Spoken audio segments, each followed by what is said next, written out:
You are listening to Missed Apex Podcast. We live F1.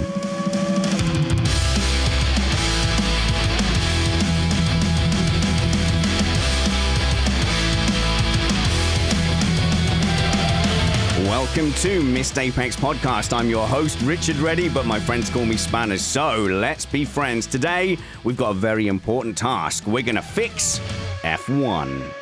Because F1's broken, right? It's in the dirt, and only Missed Apex and its listeners can save it.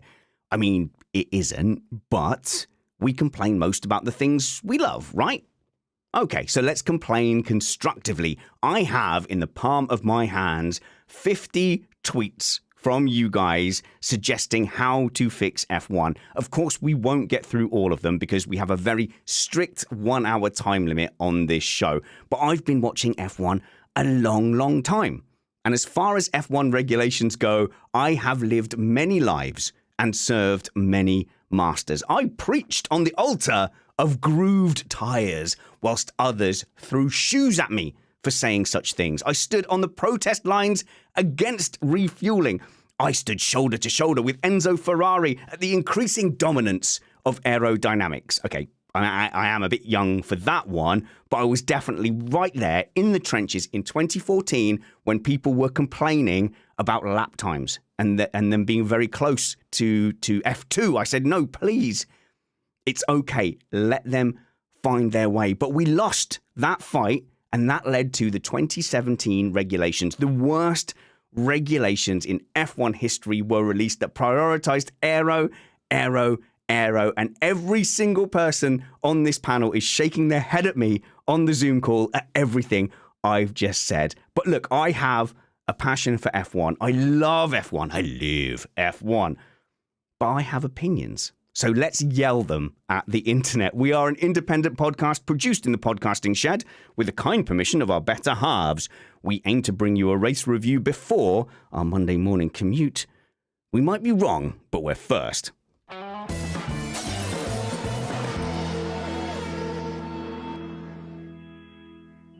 I'm joined in the shed by plucky young commentator Chris Stevens. Chris, is F1 broken? Oh, Spanners, I'm so mad. I'm so mad. F1 is so broken and it's terrible, and I hate waking up on a Sunday knowing I have to watch F1. Terrible F1 against my will. I choose to watch it and I hate it. No, it's fine. I love it still. It's broadly fine and we love it. But yeah, social media will social media. It's a fun way to ask, you know, what would we do differently in F1? And it's certainly better than the recent trend of admins of F1 accounts going, here's an inane question. What do you think about this inane question? Exactly. Here's a vague statement. But passionate answer. Okay, and we're also joined in the shed by another Chris 4. Chris Catman Turner. How's it going, Chris? Is F1 broken? Well, I've just bought tickets to next year's British Grand Prix, so I really hope it's not broken because they spent a lot of money going to it. So we'll soon see. Look at you, the 1%. I looked at the ticket prices and went, no, I think I could probably fly to, to like Kota and have a cheaper F1 experience. Yeah, well, look at it like this. I haven't been since 2014, and I thought actually the regulations and the racing as it is, I think it's about time I went back. So no, I don't think it's broken at all. And we have on the panel as well, Alex Jeansy Vangeen. Alex, Jeansy, is F1 broken? It is, but only if you are a fan of a driver or a team and that driver or team isn't doing very well.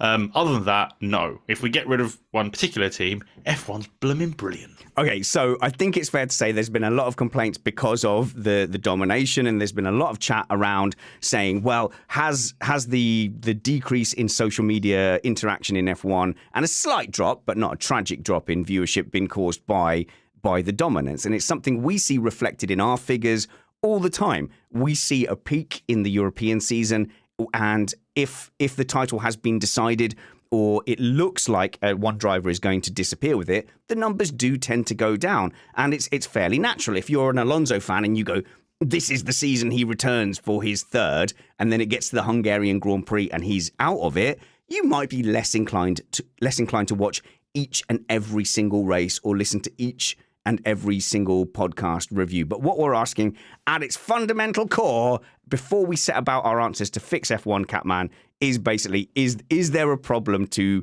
fix right now? It's a very difficult one to answer because the social media question is a bit of an odd one, because that's obviously been on the rise a lot in the last few years. So could you say that actually it's to do with them being more active on social media, more mentions on social media, because F1's embraced social media more recently, and it's nothing to do with the fact that it's, that rise around Lewis's and Max's title battle and the change of regulations? Was that actually to do with that, or is it to do with just the rise in general? And we've had a dip because, as you said, the dominance has just completely destroyed the battle at the front. To the casual viewer, Max is going to win no matter where he starts. But actually, if you look behind Max, the battles are very interesting. And actually, there's not one team that's come up. Look at when McLaren started this year to where they are now. It's fascinating. The problem you've got with the casual fans that have joined mainly because of Drive to Survive is that a lot of them joined in 2021, which, as far as a battle for the championship is concerned, is one of the best battles for a championship we've ever had. That's true. As far as excitement goes and not knowing who's going to win, and then to all of a sudden have that completely switch and go to the other end of the spectrum, which is total domination. Other people who've just kind of tuned in and just kind of got their juices wet with it have gone, oh, maybe this isn't what I wanted to watch. And that's no one's fault. That's not even the sport's fault, because I still believe these new regulations are good. It's just one driver and one team got it very right. So, I am something years old. An upsetting amount of years old now, as it happens. And most of the years that I've watched Formula One have actually been like this. So I've tended to kind of accept that, yes, you have these great battles and then someone ends up dominating. So, you go, okay, well, it's very exciting in the early 2000s and then suddenly Ferrari get this grip and you ride that out. And as a young man, that was very hard to ride out. The Schumacher dominance in the Ferrari was depressing, and I would say that that's the last time we saw dominance like that from one driver and one team. But even as Sebastian Vettel kind of had his claws into the F1 championship, yes, he won 4 in a row, but there was a little bit of back and forth. He had a challenge from his teammate and 4 other drivers, in 2010, and it was kind of open again in 2012. It came down to the final season, and then 2013 they disappeared off. So that dominance was hard to swallow, but it was like, well, we've done that before. We know that F1 kind of goes backwards and forwards, and it swings one way or the other, and it's that point that it swings from one team to another team where you get these fantastic 2010, 2012 type seasons. And even, I'll go to Alex first here, sorry. Even in the Mercedes dominance, 2012 to 2016, we were enthralled with the Hamilton-Rosberg battle. Then Ferrari got in there in 17 and 18. But I will admit, 2019 and 2020 were probably as quote-unquote dull as 2022 and 2023. As when it comes to dominance, there was never really any doubt that it was only Lewis Hamilton that was winning those titles. So there's kind of a very specific type of championship that gets people going, oh, this is boring. I'm not interested from a championship point of view. Yeah, so, after Alonso ended Schumacher's dominance, he had 2 years where he won the title. They weren't boring years. It was close the whole way through. Then you had the 07, which was close, 07 and 08, which was close between McLaren and Ferrari. And then when you get to 2009, you had a whole new team turn up and cause a spectacular occurrence with the way they took over the season. 2010 in Abu Dhabi was the only time Sebastian Vettel led the championship. He hadn't led the championship the entire season and then won it on the last race. And then there was bits of domination through his time winning the championship, but there was also Webber nicking points from him, and the McLarens were good, and the Ferraris were good, and at times the Force India was even good back in those days. And everyone was nicking points off of each other. No one actually ran away with it. And no one ever really ran away with it again until, as you say, 19 and 20, when Lewis did. Yeah. But then the difference was Mercedes look like a well-oiled machine through that period. But when you compare them to how well-oiled a machine Red Bull has been these past 2 years, they haven't got anything on Red Bull Mercedes. No, Red Bull. Red Bull have just been absolutely, at least with one car, point perfect on every single call. No failures, nothing. Right. Do you know issues. You couldn't get through that without a Perez dig, so I'm swinging over to Chris. Yeah, I mean, the 2020 season was really saved by the fact that we were going to a lot of new circuits, and therefore there was a bit of unpredictability and there was a bit of chaos induced to that year. Because, yeah, it was and also COVID. So anything was a blessed relief from our one exercise a day that we were allowed to. Yeah. But I think what hasn't helped in this case is the sheer number of races we have now. Because you used to get a 2-week, maybe a 3-week break between races. Now we're tuning in almost every weekend for an intense period of 10 months to watch the same thing happening again, basically. Whereas before, when you had that break, you could, enjoy a break from Formula One for a little bit. And then, even then, the races seemed a bit more special. There was a bit more of an occasion to it. It was more of an event. So it's more relentless now, isn't it? Like, yes. Okay. So next year, especially. Yeah. So God. Yeah, so you had to watch Schumacher dominate 16 races. Now you have to watch Verstappen dominate 2023. Catman. I was going to say, is it a case of saturation? Is there too many races? There's too many sprint races. Now, this is interesting. Go on. I was going to say, I'm having to, watch qualifying on a Friday evening when I get home from work, and then spend time away from the family on Saturday to watch a race, and then a qualifying session as well, and then 24 races in a year. It's just got too much. Back in our day, Spanners, there was 10, 12, 16 races in a year, it was ridiculous. And actually you could have a life outside of Formula One, whereas now we live, F1 is becoming more and more of a mantra. We just don't get a chance to miss it, to go, when's the next race? I really want the next race to happen. It's now, as you say, relentless is the right thing. We're going to be at 24 races next year. There's only 52 weeks in a year. It's nearly half the year has F1 in it. And if I was a single guy living on my own, it wouldn't be a problem because I would be the master of my own universe and do whatever I want. But when you have a family and you have kids and you have commitments, today we had a family thing. It was somebody in the family's birthday. There is no chance in hell I'd have been able to watch a Grand Prix if it was at the normal times today, because I was out doing family stuff, which is the kind of things you have to do.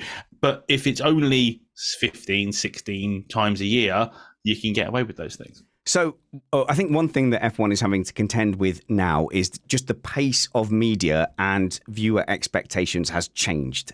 And the example I always point at is E.T. So if you are, me, Alex, and Catman's age, E.T. was a spectacle. It was like the greatest sci-fi movie. Yeah, E.T. Phone Home, the finger, everything. It was so good. But go back and watch E.T. now. E.T. is dull. It takes too long. It takes forever. Nothing happens for vast swathes of that film. That would be considered an awful, awful movie now. And that's what we have to kind of redefine when we say, but it 'twas ever thus. F1's always had periods of domination. Okay, that's great, but the landscape is changing. So if you're F1, Chris, you can't just go, well, people who are 40 enjoyed E.T., therefore, we can just do everything like we did in the 80s and 90s. Well, it's no Terminator 2, let's put it that way. But I also just want to say, there is one chip left and it's in my head. As a single man, it's still too much F1. It just is. There's too much of it. Next year, there's going to be only January without a competitive Formula One session on. It will run from February through to December, and that is too much. Okay, just shush slightly, because as an F1 podcaster, who monetizes an F1 podcast, that is actually broadly fine for me. So if we could Okay, get some yeah. races in January as well, that would be kind of cool. Alex, last point from Alex, then Catman, and then let's actually fix this broken trash dumpster fire of a sport that I love. Yeah, we have to make people understand how F1 works and understand that it's not all fire or go, and that's what you have in a series where people are making their own cars and there is an open set of regulations. If you want everything to be all equal, you can actually try and put them in equal cars, but I guarantee you gave everyone the same car, Red Bull, Mercedes and Ferrari and McLaren would still be at the front and Haas and Williams would still be at the back. Guarantee it. Absolutely. And not necessarily just because a race has lots of overtakes doesn't necessarily mean that it was interesting. Some of the best races I can recall have had very few overtakes at all. Again, right, Catman, that is a really outdated view. I don't think modern F1 audiences will stand for that. And I now, even as an older F1 fan, I won't stand for that. I don't want to watch a race with fewer overtakes. I loved ET in the 80s or whenever it was released. But I wouldn't want every film to be ET now. Because when we were kids, Chris, you won't know this, but when we were kids, like there was the internet, yeah? And we found the dumbest stuff fun, yeah? I would go to cricket matches, and if there was a break in play, we would play dice cricket. Kids now are not going to play dice cricket at the side of a cricket match. They're going to strap a VR headset to their face and watch TikToks of people just saying scientifically inaccurate views but yelling them at you until you believe them. The thing is, I would take quality over quantity any day of the week. So I agree with Catman's statement that, you know, sometimes you'll see graphics, like all championships now are obsessed with the number of overtakes that they have because that is a USP for what is a good race, according to them. And it just isn't, because silly, you'll see this race had 400 overtakes in it. It's like, okay, none of it stood out to me, though. None of it was memorable. None of it was interesting to me because they're not quality. It's just, in Formula One's case, it's just press a button, breeze past someone with the DRS, and there's no story there at all. We want to see battles and races. Sometimes races where there are fewer overtakes, but good battles are actually more interesting to watch. I watched highlights of the or extended highlights today of the 2018 German Grand Prix, the one where Lewis started 14th and Vettel crashed at the hairpin. I mean, oh no! Up until he got to P6, every single one of his overtakes was DRS or just being on better tires and obviously in a much better car. You know, so those ones didn't spark anything. It wasn't until his later moves and on comparative cars on comparative tires in mixed conditions that the overtakes actually became impressive. So, you know, you can ignore him overtaking 7th back to 14th because they were just easy overtakes, you know. So those aren't special to me. It's, you know, okay, my ham Fosi comes out here, but, you know, go back to Germany in 2012 when he's battling with Webber and Alonso, and he goes around the outside of Alonso and Webber through the complex in Germany. They are incredible overtakes. There are plenty of DRS ones down up towards late. Webber passed Alonso, I know, Rouge and Spa something in 20 something. Do you remember? Yeah. Do you remember? 2011. Those are great, but passing up the straight up towards Chris, what's the name of the corner after Eau Rouge? Les Combes.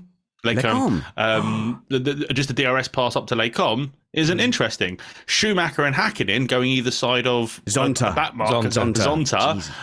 That's impressive because that wasn't DRS assisted, and it's those. It's how the overtake is done that is the exciting. Oh, it's so good. Honestly, Vangeen not being able to remember very specific things is like a walking F1 quiz. This is great. Say more things and we can yell the thing that you're going, the thing is the something of the something. But you all knew exactly what I was talking about. We so did. Shush. It was the drama reduction system you're talking about. Right, let's fix F1. All right. We never even got to some questions. Okay, so 21 minutes in. Sorry, everyone. You just get a bunch of F1 nerds on an F1 podcast. And look, we go off on one. The premise is, how do we fix F1, which is suggestions to improve F1. So where should we start? I think we start with Scott Leslie, who says, very simply, let's make the cars smaller and lighter. And there's a lot of people who've come in with this, which is Scott, Secura as well. What would improve the tracks and probably improve following is the cars would generate less downforce and wake. So Chris Stevens, set us off on that. Let's make the cars smaller. Yes, so I think everyone can agree that a smaller, lighter car will improve the racing. One of the championships that I commentate on, called the Euroformula Open, is probably one of the last contemporary single-seaters that you can race that weighs less than 600 kilos.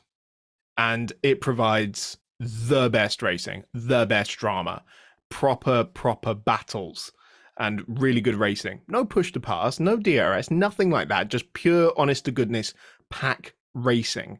And Formula One needs to adopt things like that.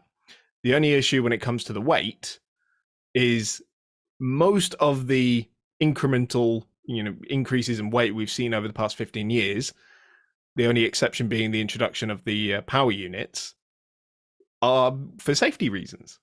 And it's been, make this a bit thicker here, make this a bit bigger there, make this a bit more robust there. So it's really hard to try and to point to something and say that's an easy area where we can lose a load of weight. Reducing the size of the cars is a good place to start for sure. There was even one comment, I don't know if we'll get to it later, that said there should be no minimum weight at all, which I think might be a bit extreme because, again, safety measures. And if you give the teams no restriction on the weight, they will start cutting corners on safety. So we need something in there, but there's margin for improvement there. Jeansy, where do you want to go? They won't start cutting corners. They'll start cutting food out of the drivers' diets, because that was part of the reason the minimum weight for drivers, at least, was brought in, because you had drivers like Felipe Massa, who is a small guy, who had a huge advantage over Nico Hulkenberg, who's 6'2" and built like a Greek god. Good. But he's Right, Alex, I'm gonna have to interrupt. I'm so sorry, but no, hang on. No, tall people have no place in motorsport. They've got basketball. They've got jumping over high things. They've got their sprints. I do not want to have F1 pander to the tall people cabal. Have to have diversity, Spanners. No, they can just go and be CEOs of things, can't they? Like, statistically, if you're over 6 foot tall, you're going to be a CEO of things. And there's an increasing trend. Thank goodness I'm not dating now. But if you look on like TikTok or whatever, they go, would you date a man under 6 foot? And they're like, no, I'd rather set fire to my face with Skittles. As a man who's 5'9", I still wouldn't reach the minimum weight limit anyway. So right. I'm all good for having those weight limits increased. But you mentioned on TikTok, you now get people talking to a guy going, "How tall are you?" And he goes, "I'm 6'1". He measures him, he's 5'8". How dare those getting men having to be completely delusional about how tall they are. How dare those normal sized freaks lie about their height? But Catman, on a serious note, like we should all, I think if you want to have a diversity of like just numbers in motorsport, every biggin that's got into a car as a kid suddenly goes, "Oh, I'm terrible at this because I'm losing out to my 5'6" compatriots." Yeah, and the drivers in the 90s all had success ballast after a while, didn't they? Just talk to Nigel Mansell. But yeah, you could say, let's make the minimum weight of the safety cell, which includes the driver and the safety cell that protects him, give that, say, 300 kilos, and then everything else you can do what you like with in terms of weight. So maybe that's a way to do it, and they measure that before they bolt on the car stuff on the car on the Friday. I don't know. It would be an interesting way to look at it, because then you would protect the driver's waistlines, and you'd also be able to then get a lighter car. No. Okay, so no one's saying that you should be, have to have an eating disorder to get into motorsport. So, but also on the other hand, most drivers who are going to make it at the top level are athletes. So if you look at the current crop of F1 drivers, be they tall or short, they all have very athletic physiques. So you should have a kind of bar, Alex, where you go, anyone who is a professional sportsman who isn't going out of their way to pile on muscle mass should be able to go and compete in motorsport without fouling. Now, that's harder at a karting level, although you and I have both been in tournaments where there's a minimum weight. It's very, very doable. But yeah, open up the weight regulations to make sure that, you know, people aren't excluded just because they have the massive advantage of being Disney, Prince, Viking, warlord type shapes. But the thing is, they also have to be a certain strength because, as you said, the best graphic over the weekend at Suzuka was the G graphic because they were putting 5 and 6G in some corners. And, you know, that is a massive, massive amount, especially on things like your neck and all your inner organs. Because that's the thing you have to remember is people just talk about the neck because obviously most F1 drivers have big, fat, wide necks because of all the G-forces they go through. But also every single organ in their body goes through that G as well. Gets thrown to the left, thrown to the right, thrown forward, thrown backwards. And if you aren't fit enough and strong enough to deal with that, you will just crumble and fall apart. And to have that level of muscularity and endurance, you have to be a certain size. And if you make them have to be smaller, they won't be able to withstand it for longer. Yeah, but Tom Cruise is a fighter pilot and he's tiny, so that's okay. Yeah, but being okay. So us little guys don't have a lot of advantages, but motorsport and being a fighter pilot is genuinely one of them. Chris. Now, I will maintain that Formula One wasn't a proper athletic professional sport until Michael Schumacher arrived in the early 90s. Yeah, you're right. With a level of Absolutely. fitness. Yeah, you're right. Changed the sport. Nobody had up until that point, and he changed the game for what it needed to be. I just challenge that. There may have been fit F1 drivers in the past, but Schumacher forward, you absolutely had to be a Schumacher. So when he came back later on in his 40s to drive in Mercedes, he wasn't in a pack of people hanging out of the cockpit with a cigarette, having just rolled out of the club to then go and race. He spawned this new generation of people who had to be Schumacher fit, and then he had to race against them as a 40-year-old. Yeah. I mean, it's long since the days of Keke Rosberg flicking his cigarette out and then setting a new lap record at Silverstone. It's part of the reason I still will stand by the testament, which is nobody from earlier than the 80s is anywhere near as good as anybody today. And that's your Jim Clarks, your Fangios, all those guys. No, don't. They were men in their 50s having a hobby. Alex, we're going to get emails now. Thing. There's a hardcore of 20-somethings who insist that Jim Clark would definitely win F1 today in a Sauber. Catman, and then we'll move on. Well, I was just going to bring it back to the weight topic and say that regardless of the driver quality, back in 2009, the weight limit for the cars was 605 kilos. Now it's 796. So that's a huge swell in terms of weight. And as you said, the power unit is about 100 kilos heavier than it was with a conventional combustion engine, about 50 kilos for the halo and chassis and other stuff. And I think the weight increase is the reason why it looks less dramatic now. You know, you used to see those cars like Schumacher's 2006 car dancing around. You know, him fighting Alonso at Imola was exciting because the cars were bouncing everywhere and flicking everywhere. Whereas now the increased weight means you've got less movement in the car. It's less dramatic. Doesn't mean it's less easy or slower to drive or whatever, but it just looks less exciting for the viewer. 100%. Even the cars 10 years ago, just before the hybrid power units came in, they look faster on TV and in pretty much everything because they are lighter and it looks more dramatic. And do you know what? That's 796 kilos. That's without fuel. So at the start of the race, they're nearly 900 kilos. And that, you know, they may well be faster than the cars 10 years ago, and they may well be producing better lap times. But I maintain I don't care about the lap times so long as Formula One remains the benchmark in terms of being the fastest cars in the world. But the difference, like in 2017, we're going 3.2 seconds faster than we were this time last year. So stupid. I do not care. I do not care. Make it look good on TV. Make it raceable. You mentioned it there. Make it look good on TV. Less stabilization of the onboard cameras.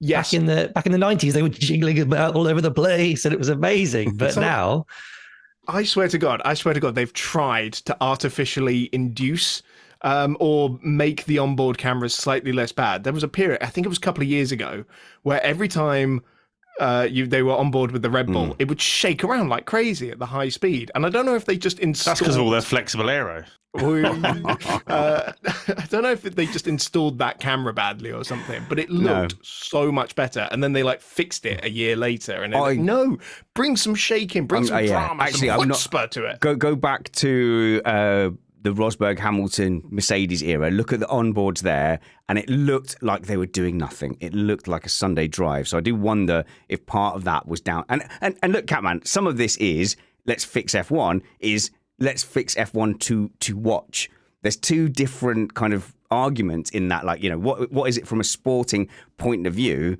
or are we just selfish and say we want a thing better on telly? Yeah, and I think you got to work out if it's a sport or an entertainment. I think that's a very important thing. WWE is very entertaining to watch, as I'm sure Alex loves it. Alex loves his WWE. But I can't stand it because it's so artificial. So, I think it's a very difficult thing. But good news, though, Spanners, is that in 2026, the cars are going to be a whopping 50 kilos lighter. That won't. So we've solved it. Cut the biscuit. Okay, so I think we've fixed that. I wasn't paying that much attention, but I think we solved making cars lighter. So that's good. That's a one. That's a Missed Apex 1, F1 nil. We showed them. Okay, so let's see. It's Sean. His username is Sean Now Engaged and King. Sean, just a warning for you. I know you've got excited. I know you've met a lovely person who you think is going to enrich your life. But for the love of God, don't then get married and have kids. It takes a lot of time. It takes an awful lot of time, and you should avoid it. He warned me about that, and I didn't pay any attention. I literally warned Catman from the beginning, and he didn't listen to me. And now look at him. Does he look happy? Does he? Yeah, I also warned Alex. No one listened to me, and now you all know, so that's fine. Okay, so Sean says, this is so easy, Spanners. Bring back refueling. And F1 is instantly 3 times better than it is right now, and I don't want to hear any whining, says Sean, about quote-unquote safety. These guys sign up to drive 208 miles an hour down the Baku Strait with a chance of a blow-up. Death is on offer every weekend. So what I would say to you, Alex, is fear of refueling is woke. If they want to explode, I say let them explode. Let's ignore safety. I think they could sort it now, that they could fix the safety issues. I'm not worried about the safety issues. I'm worried about the racing, because the biggest problem with refueling, go and watch any Schumacher dominated series. If he was ever stuck in traffic, he'd pit, refuel, drive around on his own for ages, and all of a sudden appear in the lead. What happens if you stick refueling Wait, explain, Alex. Just break that down for people who didn't watch that. Explain how Schumacher could use refueling in his dominant period to just get out of any problem. So what you'd either do is if he had a bad qualifying and was starting further back in the grid, there is a specific race that I watched a while ago, and I can't remember which one it was. And I think he started around 13th place, and he underfueled the car, and he went out and he went really, really fast, made up a whole bunch of places, pitted really early before anybody else. So he had loads and loads of space on circuit, filled the car up with fuel, and just went and did the old Schumacher qualifying laps every single lap. And then by the time everyone had filtered in and done their pit stops, he'd gone from outside the points to 3rd place. That used to annoy me so much, and that was sort of Murray Walker commentary, I think, at the time still. And he'd go, "Oh, Schumacher needs to pull off 15 qualifying laps. Oh, this is the most amazing thing in the world." And it's like, well, okay, your job is to make this exciting. I get that. However, what he was really just doing was his normal kind of race pace, but the refueling gave him a mechanism by which he didn't have to overtake anyone, which was very difficult in that era. Catman. Yeah. Okay. So I'll go directly against the point I made at the top of the show, which is you have to have some overtakes to make a race interesting. And you told all of us that you didn't need to overtake ever. And it would be fine. Overtaking a stationary car at the pits is absolutely You boring said and pointless. F1 could just be beads on a string and you just tip one end of the string up and that would be fine. That's what you said. I've been cancelled, haven't I? Yeah, that's it. Cancel Catman. Yeah, no, absolutely. Refueling was terrible and is a terrible idea. No. It's good for an endurance race because you kind of need some fuel. Yeah. But for a sprint race, no. Okay, to be Absolutely fair, Catman, your name is Christopher. We just say Catman because we've already got a Chris. But, and also he helps us look after our cats. But look, like refueling is as artificial as DRS. It is as artificial as needing to change your tires or having different compounds of tires. So people kind of hark back to like a glory period of refueling. But refueling for an hour and a half race is like one of the ultimate artificial for the sake of it racing aids. Yeah, and I think you need only a couple of artificial aids so that everybody can understand and see where it came from. The problem with refueling is, unless they told you, you had absolutely no idea what sort of fuel level the car was carrying. So you could be taken completely by surprise and just, oh, he's pitted. Why has he done that? Oh, he obviously had no fuel. Well, that's the end of the race then. Never mind. Maybe though, Chris, real Chris. Sorry, no, that's bad. Not real Chris. Oh, Chris 1. Chris 1. I'm Chris 4 now. I mean, come on, people. So I know. So Catman was Chris 2, and then we obviously Christian Pedersen. He's got, isn't it with a K, Christian? Still counts. So that's Chris 2. And now we've had Christina, the lady from Canada, from the TikTok lady who's very, very good. And I just felt like, her TikTok, audience, just on numbers, made her the best, like Chris 3. So it's all because of her cat just talking over the and she has a cat as well. stream. Yeah, exactly. Oh, she has a cat as well. Where's my cat? Where is it? No, you can't grab cats to be promoted amongst the Chris's. But Chris 1, thing is, refueling was really ruined by not knowing what fuel loads people had. But Formula E has maybe shown us that with information, the viewer can... Chris 4 was right, that you couldn't follow the action, especially with qualifying. You'd line up on the grid and you wouldn't know the fuel loads. So you go, he's on pole. But he's had to pit on lap 3. So it's worthless. Formula E has shown us that this kind of energy monitoring can involve the viewer. Yeah. So, I mean, it's different, say, to tires, for example, because there is still a kind of visual element to the tires and that we know what compound they're on. Therefore, we can see if they're going a bit more aggressive and say, oh, look, they're going for a softer tire. Therefore, this is going to be a bit of a shorter stint. Or they're going for hards. Oh, they might run it through to the end of the race. There's a bit more information being fed through there. What they used to do, and I'm not trying to young you, but in the olden days, like the commentators would like visually like try to Mississippi it. So they'd put the fuel hose on. They go like 1 Mississippi, 2 Mississippi. Okay, that was 5 Mississippis. I think they're fueled for half the race, and it was so like wet finger in the air.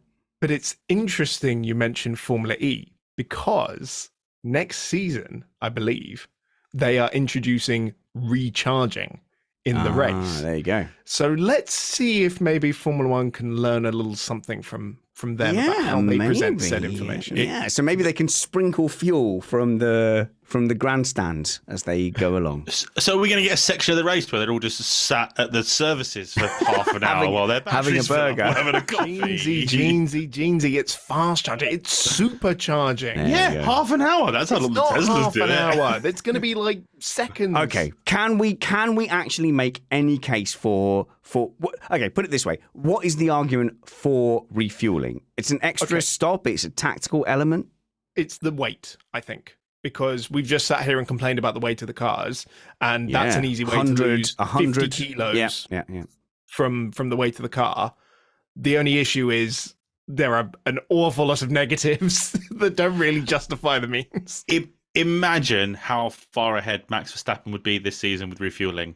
We wouldn't have seen any of those mega drives that he's had through the pack. He'd have just pitted and then had clean air, and then been in the lead by 20 seconds, and no one would understand why. That was the biggest problem with refueling, is especially because back in the day we didn't have the live timing, so we couldn't, you didn't have live timing in front of you, so you couldn't see the lap times the drivers are putting in. But now you just see it. Oh, look at Max's lap time. He's a second and a half quicker than everybody else on the grid. He's easily going to come out ahead.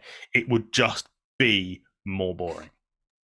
Yeah, but you get that amazing AWS graphic that would say, oh, Max would come out if he pitted at this lap. He'd come out much further ahead. No, it would be terrible. So in those days, I can't deal with it. No. But in those days, in the before time, like what tires were they running during refueling? They didn't have the Pirelli kind of chocolate tires where. So like refueling really has been replaced by the Pirelli tire model. That's exactly. it serves, a 2-second stop is more exciting than a fuel stop. Yeah, it serves the same purpose. So I'll tell you, Span, because we only had 1 year of no refueling and no high deck tires. That was in 2010. Oddly enough, one of the best championship fights we've ever seen. Oh, no. So I don't know if there's cause and effect there, but I think the main era when we talk about refueling, people think about the period of the 2000s, where we had the Michelin and Bridgestone tire war, and then just sole Bridgestone supply, basically. So, and there was even 1 year in all that as well, where there were no tires. You had to run one set of tires for the entire race, which was when like Kimi didn't he quite famously blew up the Nürburgring last lap, wasn't it? Right, yeah. Nürburgring.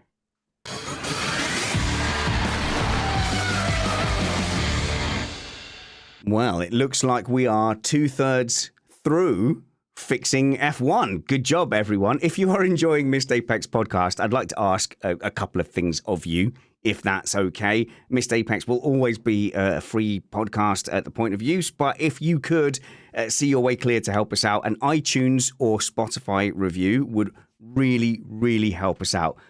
Just 5 stars. You can insult people's physical appearance. I'll just flash up Alex on the screen in case you need any inspiration. But I don't mind what that 5-star review says, as long as it's 5 stars and Missed Apex is fine. That really helps us in the iTunes and Spotify charts and helps our visibility massively. The other thing you could do is support us on Patreon, because Patreon gives us practical resources to not have to do other things instead of doing Missed Apex podcast.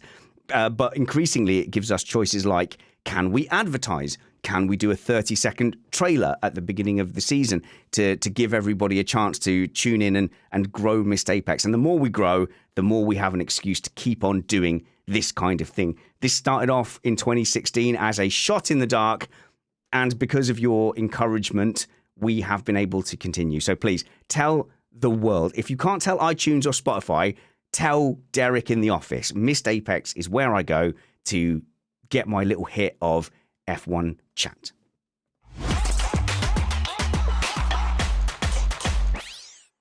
Adam20 says, no more track limits. So we asked people to fix F1 and they responded in partially this way. So yeah, Adam says, no more track limits. And then limited DRS, uncapped hybrid power per lap, open suspension development, including active suspension, active aero devices allowed. Okay, big question there from Adam. A lot of suggestions, but let's zone in on track limits, because Rob de Vries also says, one fix to fix most things wrong with F1, natural, i.e. non-tarmac track boundaries, lower entrance. Then he says lower entrance for teams would be nice as well. So we are on track limits, guys. And this is an argument we have had for many, many years here on Missed Apex. And I've flip-flopped all around. But the one thing that I've always stuck with is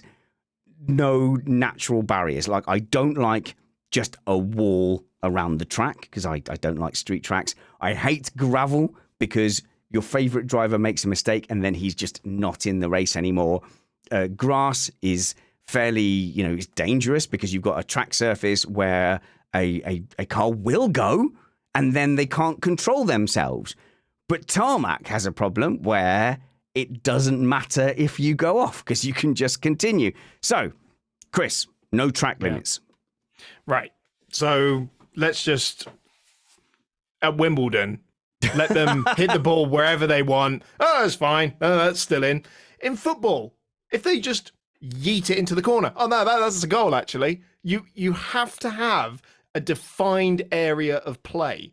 Otherwise, what is the point? Like they turn one at Austria, they will just fling themselves right towards where that tyre wall is and run all the way out to the edge of wherever they possibly can. You need to have a defined area of play. Otherwise, it is not a sport anymore. It is just nonsense, right? I do agree we need Vangeen. to work harder in creating a natural track limits deterrent, because we saw it at Austria. The drivers are pretty poor at judging it themselves with the white line when it's all just tarmac, right? But there are safety elements you have to put in as well, especially when you consider a lot of tracks need to be viable for bike racing as well. No, boo. Right. No, let's nip this in the butt, which I believe is the correct way. I know some people say nip it in the bud, but it's not. You have to nip the person's butt who is making these decisions. I don't think that's right, Spanish. I think you have to nip their butt and they go, oh, okay.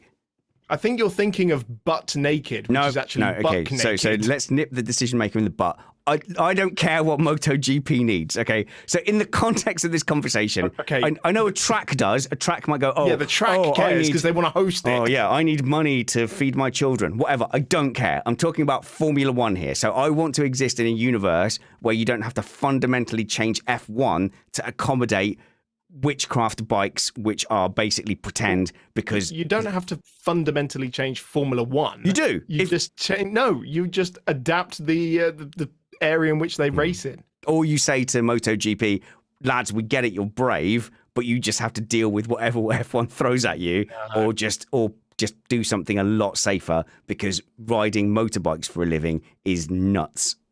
Vangeen. The track limits is the skill part of the job. The whole point of being a good racing driver is you can keep the car on a circuit faster than anybody else. Otherwise, you're left with Indy when they just used all the runoff at the penultimate corner at Kota, which was an absolute travesty. That doesn't take any skill. Those cars have enough grip that you can go around the corner flat out and just go as far off the circuit as possible. As far as the having natural track limits, things that make when you go wide be an issue, be an actual consequence. For me, it's like you have a strip, be it, I don't know, half a car width wide of grass or of something that is of lower adhesion than the actual track. So it makes you have to go off. And then you've got the safety of the tarmac to go off to just recover and get back onto the track, but you will have lost time. Because the problem is with big gravel traps, you can run a little bit wide, slow down a bit too much and get stuck, and you're out the race. I don't want cars going out the race like we had when we did Mugello. We had cars go out the race because they got stuck in the deepest gravel trap in the world, because they couldn't just drive straight through it. With grass, if it's got any form of moisture on it, it's an ice rink and it's a one-way trip to the barrier. Or if you have a strip of tarmac that's been used as a drag strip and it's got water on it, and all you do is you go straight off into the barrier. You know, it's got to be enough that it's a deterrent. But then still safe enough that we still don't lose cars from the race. We're going to Catman next here. But look, what is the ultimate test of any motorsport? Like, be it virtual, be it, professional, amateur. Obviously, the greatest test of motorsport accomplishment is Rainbow Road on Mario Kart. Catman, there are no track limits on Mario Kart. Yes, you can hit the odd brick once, but once that brick's gone, it's gone, and then you're off, and you're looking for the cloud fishing hook. I was going to say, weren't the track limits you fell off into space and then you had to get fished out? No, a little again. guy, gets you. A guy in a cloud fishes you out. Look, track limits are important. I will defend the Indy thing, as that was a one weekend. It looked horrible, though. It was terrible. Don't care. It looked awful. Don't care what it was. Whatever it was, it looked bad. It was so bad. But also, I will defend the current crop of drivers. We're saying that they're the best in the world and they should be able to put it within these white lines. I think it was far easier when you had a tiny, nimble little 2006 Ferrari Formula One car where you could see where the edge of the car was. Now the cars are fat and long with these big kind of bat ears over the wheels. They can't see a thing. So I'm not surprised they can't keep it within the white lines. So, also, sorry, Chris. Go on. Jeansy, to your point as well, the skill should be rewarded, and going off the track should be punished in a way. Then, so I don't necessarily agree with the idea that it's bad that we lose cars from the race, because if you make a mistake, you go off the track, you should be punished for it, especially if you go off in a big enough way that it gets you out of the race. And therefore, you're rewarding the drivers who can keep it on the track even more so. And we see that skill come through a little bit more. I think the only issue with gravel from a safety point of view is when cars dig in, you get the higher chance that they're going to roll, which is not what you want to see. When a car rolls, there is no risk of the driver's head hitting the ground, but that's when they're on a smooth asphalt surface. Once you start bringing in gravel into the equation and a car can dig in, then there's a less of a guarantee of the driver's safety there.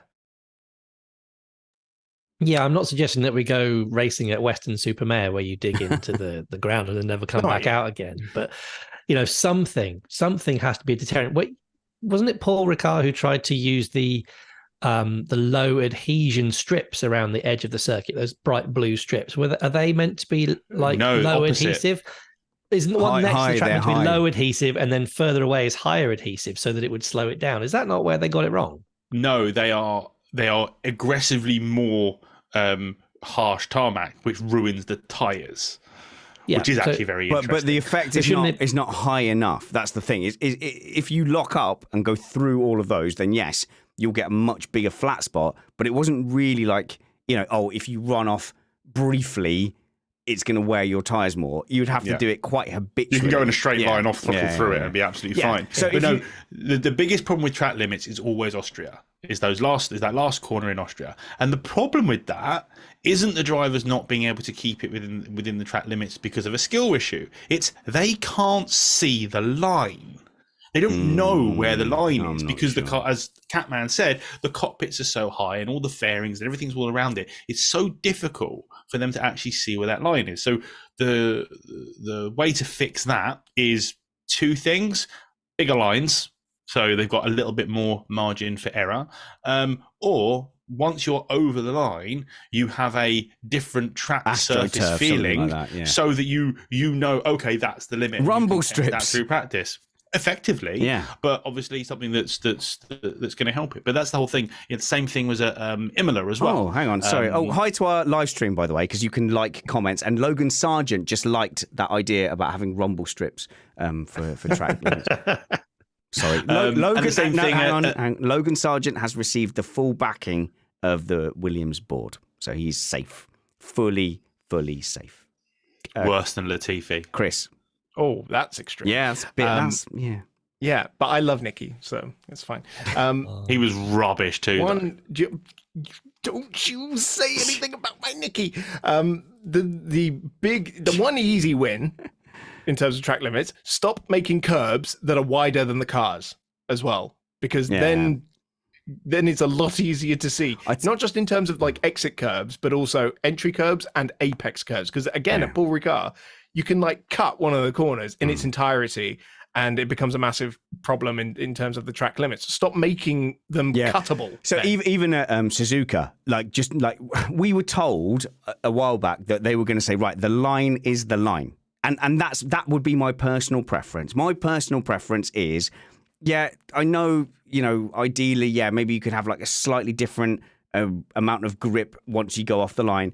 But also, we have electronic solutions. So the line is the line. If you go over it, if you overtake and you go over the line, that should be a penalty. So Lewis Hamilton pushing out George Russell, that was fine. But then, to me, he didn't stay on the line. He went over the line, so that should be a penalty, and that should be flagged up.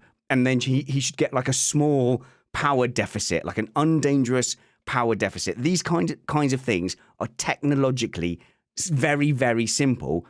But at Suzuka, they deemed those curbs to be in limits. That wasn't communicated to us. Hopefully, it was communicated to the drivers. But why are some tracks the curbs are in, and some tracks it's the line? So let's just be consistent. Like if it's let's paint the line like bright purple, so there's no doubt about where the line is. And if the curb is in, then paint the purple line around the curb. And then we just all know where you're allowed to be, and there's no ambiguity. Chris? There is a comment in our chat room. A comment, you say?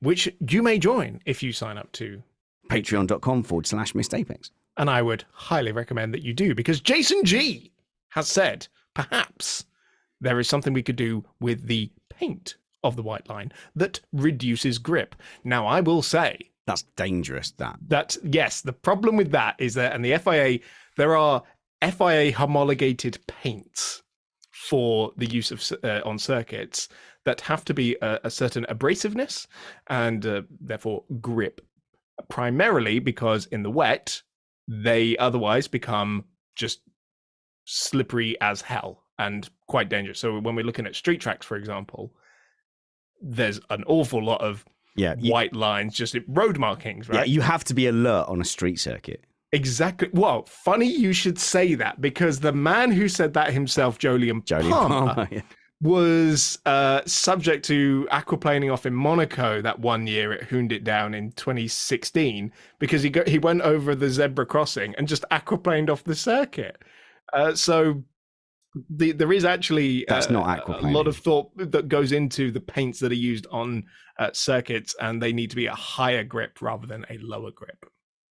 He's really taken this becoming Matt thing to heart, hasn't he? Talking about the homologation of paint. No, I know. It's just something I picked up at work, actually. It's just something I know. I love that Matt takes these kind of regulations and rules that no one else bothers with at all, and then just launches into the signage in F1 tracks it takes 2 weeks to set up, and then just launches into like a whole thing of a thing you'd never thought about.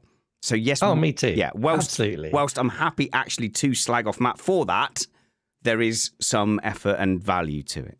Oh, absolutely. It's phenomenal, the effort and the detail that he knows about Formula One. But so anyway, come back to the point. I've got two ways they could do this. Could they have a layer of paint on the outside of the line that marks the tyre so that the stewards could see when they've gone off? So it's like, if your tyre is yellow, you have gone off the circuit. Alex is very much wagging his finger. It's not necessary, because there is technology that exists that can do this. It's the very technology easy. exists that once a car is over, because I'm fed up of the stewards guessing from a couple of cameras from the side of the track, because it's blooming ridiculous, because you cannot tell, especially because there's shadows or there's something on the track. It's rubbish. There is technology that exists that can do this sort of thing. I don't agree with the power decrease thing, because that will always come back as being done as dangerous. So you can have the technology that tells it, but you can also have it's basically a buzzer would go off in the car, or a light would flash in the car to say you've gone off the track there. So even the drivers could know, and then they can fine tune during practice, why practice is needed, to make this work. Can I just head off one? Really simple, but they just don't do it. It's VAR. It's Hawkeye, or no, Hawkeye's cricket. What's the tennis one called? I don't know. No, Hawkeye's tennis. Is it okay? But cricket did it first. How dare you, tennis? But the argument that comes back is, so you're gonna make 5 miles of sensors around the tracks. No, you can just focus in on the corners, the key corners. Like, that people are going to run off at Spoon. People are gonna run off at turn No Name in Spa. So there are definite, all of Austria, if you like, and all of Kota. So there are clear places where you can put those sensors, and it is trivial. Anyone who tells you that it would be difficult to have technology to detect where an F1 car is relative to a line does not know what they're talking about. It's super simple technology. It's not even expensive. Yeah. Okay. So from my relatively humble place of being an electronics engineer who spent many years on positioning and radar technology, I if you trust me at all, knowing where an F1 car is relative to a line in space time, anyone who tells you that is hard does not know what they're talking about? I've thought of a way to combat the excuse that they can't see it. So, Spanners and Alex, you might remember from back in the days, was it 1993 when the Williams had the little picture of the driver's legs on the side advertising the Sonic the Hedgehog feet? Right? Make that part of the car see-through so we can see what their feet are doing and so that they can see where the lines are. Done. Sorted. I fixed it. Thank you. Nice. Catman wins. Okay, we have a really good point here from Barbara. Barbara says, a penalty should be meaningful. Professional stewards, this is the bit I think Alex will jump on. Professional stewards who should not have any affiliation with any team or engine supplier. If they want the job, they should cut the ties. And also, she suggests that we shouldn't mess with qualifying. But I think a penalty should be meaningful is the first thing that we should concentrate on, Chris, because the go-to has been, okay, we'll investigate this in a minute. Okay, they got clear. So 5-second penalty. We are being very, very harsh. We've given a penalty, even though everyone could predict that would not have any meaningful effect. So, there is a tool in the steward's arsenal now, which is we will penalise you without penalising you. Yeah. What's hilarious, and this is all in the circle of life where everything comes back in on itself, because the 5-second penalty was made as an option because we were giving out too many harsh penalties for tiny little incidents. We're going to say, what are you going to do? You're going to give them a 10-second, you're going to give them a drive-through just because they clobbered wheels at some point. No, let's do something lenient that slaps them on the wrist but doesn't destroy their race, which was the whole point of the 5-second penalty. Now the system is being gamed, and so we need to find a new solution. But it's funny how everything sort of circles back. We went from our penalties are too harsh, now penalties are too lenient. We need to make them harsher again. Yeah. Chris is absolutely spot on with that, which was, yes, a 10-second stop-go penalty for a little nerf into a corner when no one's lost out on anything, but there's been a bit of contact. That was extremely harsh. They've now gone to the full other end of the spectrum. But you then get the whole thing of, Martin Brundle says it all the time, which is, you're supposed to let the other car back through, but actually now they've dropped back. So you slow down, you let the 3 cars that have gone past the car you nerfed off the circuit past, and you have to fall in behind them. We do it in rental karting. It's not. It's something you have to do. You have to sit there and wait. Actually, then you get your drive-through penalty.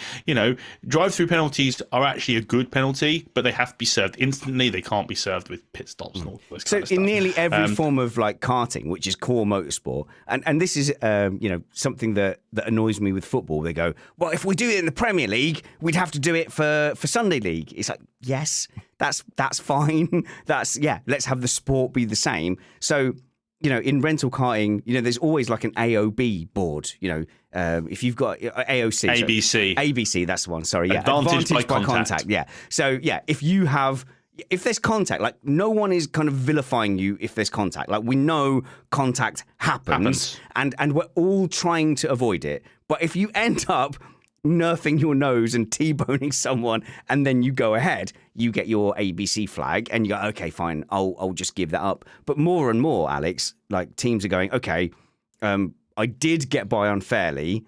I know there's going to be a 5-second penalty, so I'm just going to yeet it up the road and hope that I can get a 6-second gap. It's like Perez at Singapore on Albon. He can afford to bump Albon out the way, take a 5-second penalty because he can get 5 seconds ahead.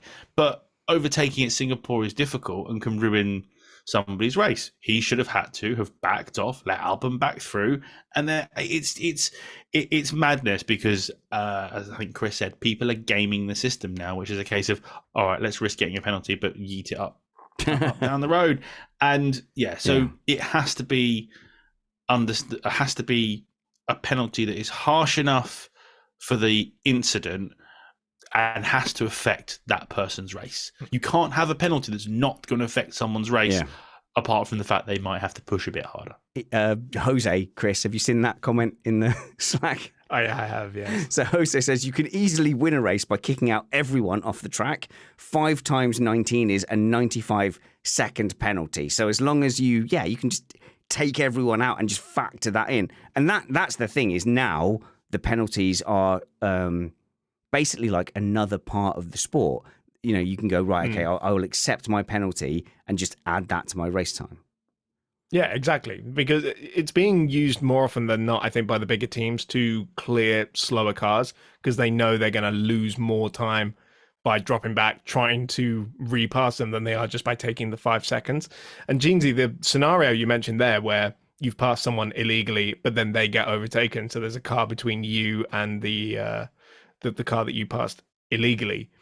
You should just let them both through. The last instance I can remember of this is in 2009 in Singapore when Webber went on the outside of turn 7 on the first lap, and he passed either Heidfeld or Glock. Don't ask me why I remember this. It's one of these obscure little things that you just remember. I love that. That's good. And he had to let both of them through, and he's like, "Why do I have to let Glock through?" And he's like, "Because Heidfeld is behind Glock as well." Well, I mean, we saw Lewis Hamilton have to let George and Lando through after overtaking both them illegally. No, he didn't have to let Lando through. He didn't have to let Lando through. I have no idea what that was did about. Because that was a stupid call by Mercedes. Right. But I tell you what, I mean, we're going a little bit away from this, but this is where Mercedes have been poor on strategic, is they have erred so much on the side of caution, everything's slower, like their pit stops. We'll get to that another day, I think. My goodness, yes. Another day. Okay, this day is for the listeners' suggestions of how we should fix F1. So Werewood says, oh no, sorry, Werewood. Oh, that was a tease. Okay, because I've incorrectly said it, we now have to do it. Add more teams and more points positions. Allow capital expenditure for teams below 7th place in the Constructors' Championship. So, Catman, why should Williams be held back from improving their facilities because of the cost cap? And basically, what can we do to incentivize the lower teams to keep investing and to keep racing? So yeah, to add a bit of background to this, so Williams asked, I think James Vowles went from Mercedes to Williams and went, "Wow, this place is like working out of a shed." Yeah. Which is nothing wrong, by the way. Whoa! You know, how dare you take that back? Yes. Okay. So compared to Mercedes, it was really bad. So they said, could we possibly just break the cost cap a little bit? You know, capex is a proper thing in business where you can spend more than your annual budget to allow you to catch up. So at that point, they said, can we maybe improve our wind tunnel or our facilities, our CFD, for example? And the better teams went, well, hang on, if they get to spend more, then why don't we? So it started out initially as trying to close the field, but now the top teams jumped in and then they essentially just closed it down. So it was very frustrating because it started off really well intentioned, but then just got kicked out and the status quo remains. So I 100% agree with this commenter, I've forgotten the name of, Weirwood, to be able to kind of level the playing field in that way, because currently, if you don't change the cost cap and you don't allow capital expenditure, then you're basically just going to have the status quo ad infinitum. If you really want to fix F1, stop letting the teams run the sport, because they've had influence on that decision, and that is making the sport worse. All right, Chris. Okay, let's see. Chris, can you see Formula Lib's question here on the show notes? And I would like you to lead that if you can. Okay, I certainly will. So Formula Lib says, get rid of the cost cap. Quite simply. And I can see two sides to this in reference to what we were just talking to as well. Because the cost cap, as you said, Chris, very well intentioned, but we have seen some sort of unforeseen or maybe unconsidered consequences, like the fact that Williams can't spend this money to improve their facilities. We've likened the fact that Mercedes can't catch up to Red Bull because they can't spend their way out of the problem. And in a way, that's nice. It becomes an engineering challenge rather than just a financial one. But yeah, maybe there is a case to say that we should jig the regs on the cost cap at the very least, maybe get rid of it in its entirety so that every September we don't have to sit there and think, oh, which teams broke the cost cap last year? Yeah, by the time that they've done the auditing, no one cares whether they've broken this cost cap. That was, 20 races ago by that point. But yeah, I agree. So if you look at the years where they didn't have the cost cap, you'd have teams like Ferrari back in the Schumacher era that would just spend ludicrous amounts of money compared to everybody else. And of course they were going to win because they just got more people, more minds on it, more innovation. That's just how it works. So you need a refined cost cap system, which, as you rightly said, Chris, we're agreeing too much for a decent podcast here, but I agree with you that it shouldn't be run by the teams, because if the teams are allowed to, then they'll the ones who are on top will want to stay on top, and the ones who aren't don't get enough of a say. So we need it done by a proper independent body that is able to take decisions and not have any repercussions based on the decisions that they make. And that's how it would be effectively managed. Letting the teams be involved in the rules is like having a steward that runs a Honda dealership, or drivers who've worked for Red Bull their entire careers. Okay, so where are you going to find a driver that has done their racing career, they've retired, they think, I'm too old for this, what am I going to do? I'm going to steward.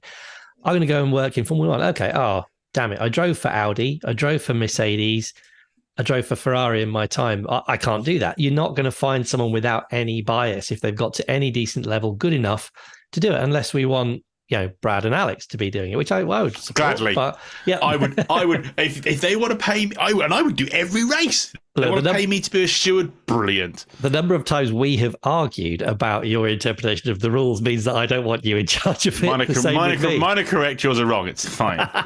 There you go. But yeah, so I just don't think you'll find anybody who's got a decent level of unbiased. You just want people who can make sound decisions.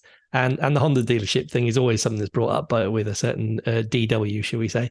But yeah, I don't think that necessarily brings a big conflict of interest. Okay, there's nothing that can be done about stewarding. It's just going to have to stay the way it is. But I do think there is something to be said for more consistency in terms of who is doing the stewarding.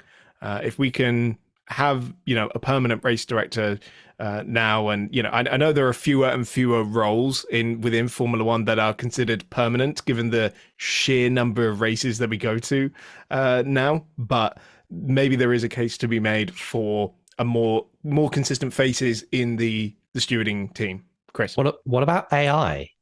Couldn't we get an AI? Have you ever played the F1 games? They're not great at determining who was at fault for certain things. Well, that's very true. But surely with the pace that is increasing at the moment, it won't be far off before we have an AI system that is capable of being able to make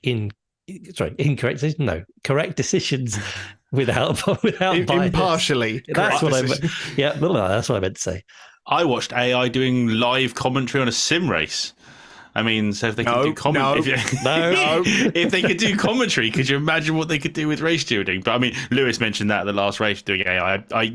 I would love to see if it's possible, but until it is absolutely bang on perfect and they've run it for a season side by side with the real thing, I'd be very, very skeptical at letting AI just decide that, because the problem with AI deciding it is racing is a very raw and passionate thing which has a lot of elements that go into it that aren't just necessarily always black and I just had to nip out, but I assume you're talking about Lewis Hamilton's comments about letting AI decide stewarding. I love Lewis Hamilton. I think he's brilliant. He's a pioneer. He's the greatest driver of all time. I've no problem with that. But I'm guessing he doesn't fully understand what the modern definition of AI is, because now everyone is just kind of going, well, AI will just sort that out. And I was having this argument in a restaurant just this afternoon. I wish they hadn't have called this AI. Could they please not have called this computers are getting really, really good? Why did they have to call this artificial intelligence? Has no one watched the Terminator movies? Everyone thinks that AI now means basically the AI god will solve everything, rather than computing power has gotten a bit better now. Yeah, so I think that Sky, the broadcaster, should invent it, and it should be on the internet, and they could call it Skynet. No, because we all know how that ends. That all ends. There's already a company called Skynet. I've seen their vans driving around. Mind you, 1984 was the best ever year for sci-fi movies. So if they got that right, what else could they have got right? So have we got to Jug or are nots question? I was just going to... Then go, Chris. Go. You want me to do it? Okay, yeah, I want you to do it, yeah. Juggernaut, I think is what he's going for. Well, it's Jug_R_not. Juggernaut says, make more parts for the cars made by one manufacturer, standardized like tires. So it's less about money spent on development and more on team strategy. Now, I think there is a case for this because there are certain elements of cars that we don't really care about. And teams are spending millions and millions on developing a new type of screw for their little thing to put one bit on another thing. And I don't care about it. I can't even see it. It's not performance related. Make it standard. We don't want F2 where everything is exactly the same because Formula One is an engineering sport. But what can we make spec so that it makes things cheaper, but it doesn't impact the engineering challenge of Formula One? Alex? Well, it's like Red Bull have created like a new type weave, and they've patented it for the carbon fiber. Use this carbon fiber. No one cares about the carbon fiber. Everyone knows it has to be carbon fiber, but everyone has to use the same carbon fiber. All the same carbon fiber is bought from the same manufacturer, and you all pay the same price. That's what it should be. Stuff like that. Things like even like brake pads, brake discs, that kind of stuff. They just need to be from one manufacturer because I think they use Brembo and they use somebody else, and there's various different compounds. Carbon Have different industry. compounds, but Brembo makes them all. Carbon industry, that's the one. Brembo but let's make it Brembo makes them all, and they're all of the same. They're all the same quality, and they're pulled out. So you don't even get to buy your own. You're sent an amount of brake discs. Different things like that would be useful for the stuff that we don't see and we don't care about. Let them do whatever they want with the aerodynamics of the car, because that's the stuff we see and the stuff that you care about. Let them do what they want with the engines. But anything else, you can standardize them. However, the other side of that is Ferrari will go, well, it's not a manufacturer sport anymore. Why we bother? Same for Mercedes, same for Audi, same for any other manufacturer, is they will just go, what's the point? Yeah, but that's kind of... Okay, but Alex, that's kind of cool. Win on Sunday, sell on Monday. But yeah, so should F1 be constantly just at the mercy of, people trying to sell cars? Yes, because it always has been. Is that right? Are you about to argue for the status quo? The Absolutely. Judea's People's Front would have big issues with that, Catman. I wish I could answer that in the appropriate way. But, you better not. But no, okay. So the problem is, this is the same argument that people make that people shouldn't go back to the moon. If you standardize every part on a Formula One car, you won't get the next carbon fiber. You won't get the next traction control, ABS, seat belts, for example. All of these things are invented in Formula One and transferred to road cars. Seat belts? ABS. I thought Volvo invented seat belts. They might. Well, okay, maybe seat belts was the wrong. 3-point seatbelt. Look, this is just like one of my quizzes. 3 out of the 4 points I made were correct. Are vaguely correct. So anyway, if you stifle innovation by making it spec series, none of these things have come out of IndyCar, for example. Yeah. Now, that is a far more entertaining spectacle sometimes, but you won't necessarily get the same innovation, which is what some of us absolutely love it for. And I'm Trumpets will be backing me up to the hilt. It's true, but the F1 in the olden days had less things to invent and innovate on. F1 now is so complicated that if you made everything completely open and got rid of the cost cap, teams would be spending 4 or 5 times more than they're spending now, and you would definitely always get the Mercedes style dominance that you got from 2014 to 2020. So look, as much as a Hamilton fanboy as I am, Mercedes had a massive massive advantage without the cost cap. Like, they could just throw 1,000 engineers. Mercedes wasn't a race team in the traditional model. Like, most people who have, okay, look, I know it's a small group. Let's find people who worked in Formula One and, say, the defense industry. And I bet you they would all say that Mercedes operated far more like an industrial engineering firm than a racing team. They threw engineers at it. They chased 5 different solutions at a time, and it gave them a massive, massive advantage. F1 is too big now to say, well, you can't spec. You can't restrict the parts you can develop. And F1 is too big now and too complicated, actually, to not have a cost cap. No, absolutely. I'm not suggesting we get rid of the cost cap. I'm just suggesting. Oh, weren't you? Well, where do you no? So okay. Where do you pin the development? Do you say that of the materials part of it that we have reached our peak? Because I think as a civilization, we haven't reached anywhere near the peak of any of these things.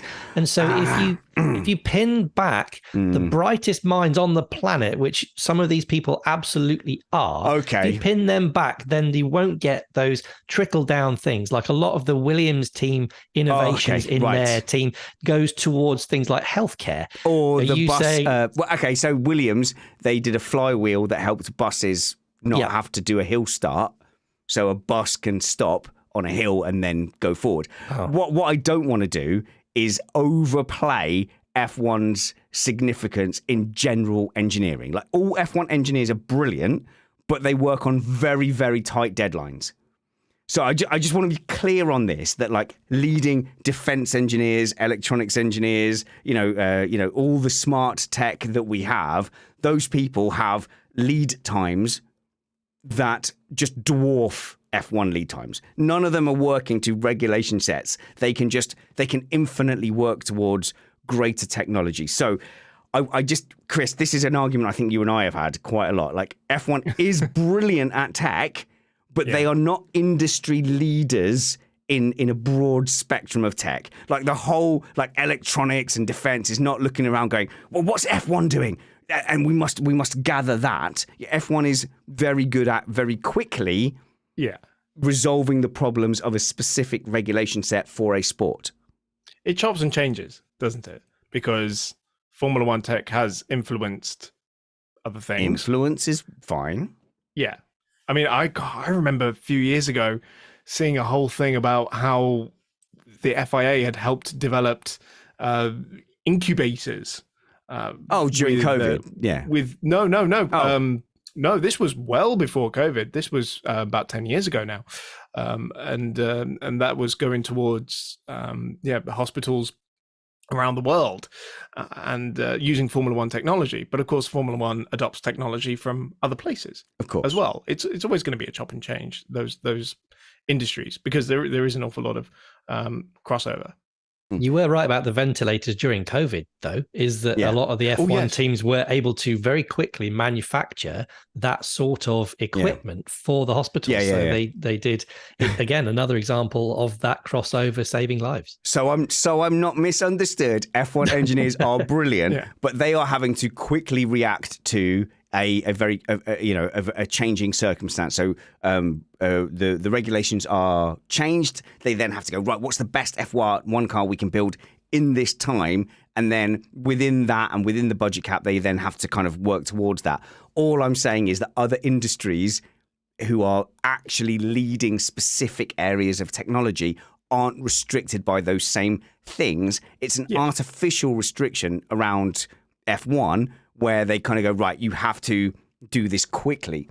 That doesn't mean that F1 doesn't contribute to those things, but they're obviously not going to be the leaders in unrestricted technological areas. Well, the regulation is the most important part of it, isn't it? Because you can still make a road car that has the sport, more is faster in a straight line than a Formula One car, or has more downforce than a Formula One car, because they are not bound by technical regulations, only really safety regulations and emission regulations these days. But I think the question about stifling innovation in Formula One, what if we had decided 20 years ago that we had we had hit the peak of what we're going to achieve with Formula One, and say now we're going to start standardizing a whole bunch of parts. What kind of things would we have missed out on in the last 20 years if we had decided that then? I think you can never say that this is as good as it's going to get, because we're constantly coming up with new mad ideas, largely these days around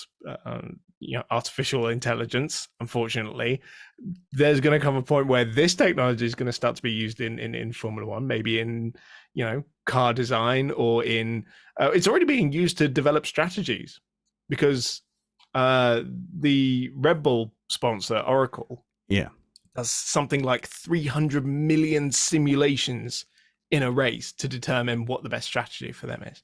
So we, me and Matt, in a conversation that can never be repeated. Okay, so like we had access to like software that helped the teams determine when you should pit and what the optimal tire strategy would be. And this person said, never tell anyone that we showed you this.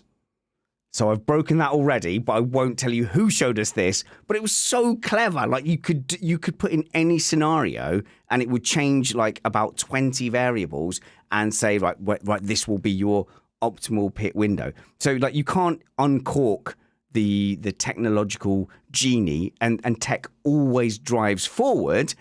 But there has to be a window in which we say, right, this is the sport. So surely, Alex, there is an argument to say our sport is aerodynamics, or this is a suspension sport, or this is a engine sport. You can't, under the cost cap, say it's all of those things. You have to pick what kind of sport it is, and then everything else should be standardized. No, I don't like the whole standardized thing. Then no cost cap. Then no cost cap. No. I agree with the cost cap. It's a case of, here is, what is it, 40, 50 million a year, whatever it is. Make the fastest possible car you can with this budget. So nothing else. That is the formula. But I think now, because they have a cost cap, they should open the rules more. The rules shouldn't be as stringent as they currently are when there's a cost cap. You can spend 40 million across this calendar year, this particular date, make whatever you want. Okay, it's got to be this long by this wide. It has to have these particular safety features, and it has to have 4 wheels. The rest of it, go nuts. That would be an exciting formula, because we'd go back to the days when the cars all looked vastly different while people come up with different ideas. Someone might, they might, let's say they allow someone to have a fan car. We might get a fan car. We might get a ground effect car. We might get the old style 2017 style cars with big wings and stuff. And then it's all different. And when all the cars are vastly different, you will get better racing. No, I disagree with that. Yeah. I think the problem is you get too many dramatic concepts that are so far apart. You'll get one that's like Red Bull at the moment, which are light years ahead of everybody else. And then they'll all converge on that the next year. I was quite surprised that the side pods were such a thing with this new regulation set after the first year. I assumed they'd all go, oh, well, that's obviously the best one, so let's all go down that route. I was surprised that Mercedes stuck with their zero pod for so far, and that Ferrari still have the buckets. I'd assumed they would all converge on the one that is the best. That's what is absolutely astounding to me. It's very interesting to see. It's what Lewis Hamilton wanted, but Mercedes said no. Well, But the thing with the Mercedes one, maybe it's the case for the others as well. It's not that they didn't want to change it. They literally couldn't afford to. Yeah. I agree with opening up the regulations with a reduced cost cap, because, as you say, James Allison said it himself. He says, make it our problem and we'll come up with a solution. It was the same he said he was saying that to do with the weight limit.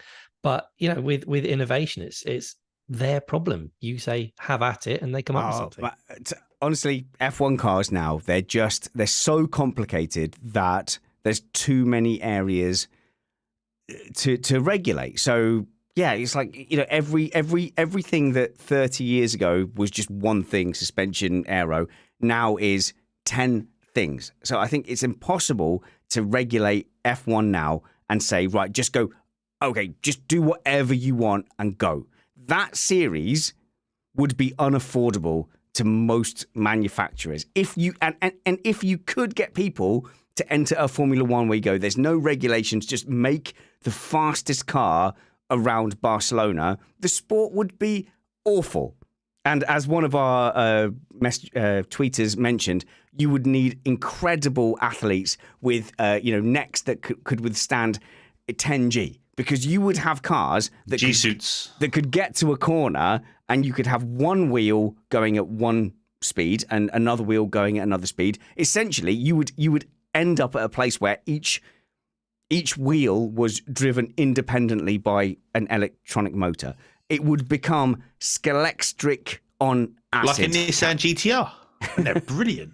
Have you seen the 92 Williams going around a circuit in the garage? It's going up and down, different sides. It was amazing, but absolutely so cool. Awful for racing. Yeah. So I think they banned it because other teams couldn't make it work, and it was too clearly expensive. the way forward. Yeah. No, but it wasn't only because it was too expensive. Ferrari tried it, and the cars kept hitting the floor, and Nigel Mansell didn't want to drive it. There was lots of things that happened with that, which is a case of people just could not get it to work. And the problem is with an active system, if it doesn't work, it hits the floor and you're having a big crash. So I think, Chris, we all agree that you do need a regulation set to define where the engineering challenge is. 100%. It's not only a safety thing, but you've got to rein them in at some point. Otherwise, drivers will be wearing G-suits, and otherwise people will be passing out from driving these cars. But the other innovations where it took a long time to get them to work, like the sequential gearbox. When Ferrari developed that, there was a long time when it wasn't the solution that it is now. And now it is standard on any racing car or any professional racing car that you can get these days. When 25 years ago there was, the gears are slow and it's clunky, it's not quite working the way it is. And then or what about when McLaren tried to have two brake pedals, and then when Williams had Williams had the CVT gearbox, which had no gears, and it just increasingly got louder and louder and louder as the revs went up. That would have sounded awful, but it was fast. Well, Chris's example was cheating. So 25 years ago, they tried that. 25 years ago, though, Chris, you were not born. I was. Just. 25 years ago. Yeah, just. I was one. Mm-hmm. But now you're not only born, but we can follow you on a range of social media. Yes, you can. Yeah. It's at Chris on Racing on Twitter, Instagram, and TikTok. And I'm also on Threads, but I forget to upload to that all the time. Yeah, Threads is dead. Threads is a thing if you want it to be. Sort of, maybe later. Yeah, exactly. But go and follow me. I make good content. You'll enjoy it. Okay. No one else posts Threads stuff because we all know that we all signed up to Threads just in case, and we probably won't need that. Catman! It's not died yet. Chris, your bit's finished. It's now the vet. The vet, Catman, Chris Catman Turner, he helped me out when my cat, who wants to make friends with every cat in our new area, but all the local cats don't want to make friends with him, and then he got a split in his ear, and now he's got like a war scar. Yeah, I'm Spanners' cat's psychiatrist, essentially. Is he okay? Catman, here's this picture. Yeah. Does my cat seem sad? Exactly. Yeah. Can you do some therapy for him? Although I must admit, and I have to apologize publicly to Alex, because he did ask me twice about the best grooming implement for his cat, and I completely ignored him twice. Well, what is it? Just tell us all now. Can I do product endorsement? Yeah. It's the Furminator, very much on. Yes. The what? The Furminator. It's a very good. Googling that. Brush. Yeah, yes, it's awesome. I have very fluffy cats. So one of our Moggies is fluffy, but I also have a rag doll. So that just like fully pulls. It does sound like an ad now, doesn't it? But although do be careful, because you will make him bald if you do it too much. No. So a bit of Furminator is good. Too much Furminator. I have seen this one. I've got one that massages him, which he loves because it massages him. It doesn't get much hair off, and then eventually gets fighty. This is what happens when Matt Trumpets takes a holiday. Okay, so Catman, you can be followed on social media at CatmanF1 on Twitter. Alex Vangeen, we can follow you. Your name's weird though, so it's not weird. It's just spelt in a way. Yeah. Which is Vangeen, and that is, and I'm just at Alex Vangeen on TikTok, on X, Twitter, whatever it's called. Yeah. I am on Threads, same as Chris. Always forget about it. I'm doing more and more on Instagram. I do have Facebook, but I don't accept anybody on Facebook because that's just family. All right, fair enough. And I'll say now, don't follow me. Don't follow me at Spanners Ready. Don't follow me, Spanners Ready, on Instagram and see the latest video of Vivi singing a Billie Eilish song with Mum accompanying on chopping sounds on the chopping board in the background. Don't do that. I don't want that. But if you do, it's all in the show notes below. We will see you most likely for a news show on Wednesday where me and Matt will catch up with all the real news stories. But I'd like to say thank you to everyone who helped us once and for all fix Formula One. Until we see you next, work hard, be kind, and have fun. This was Missed Apex Podcast.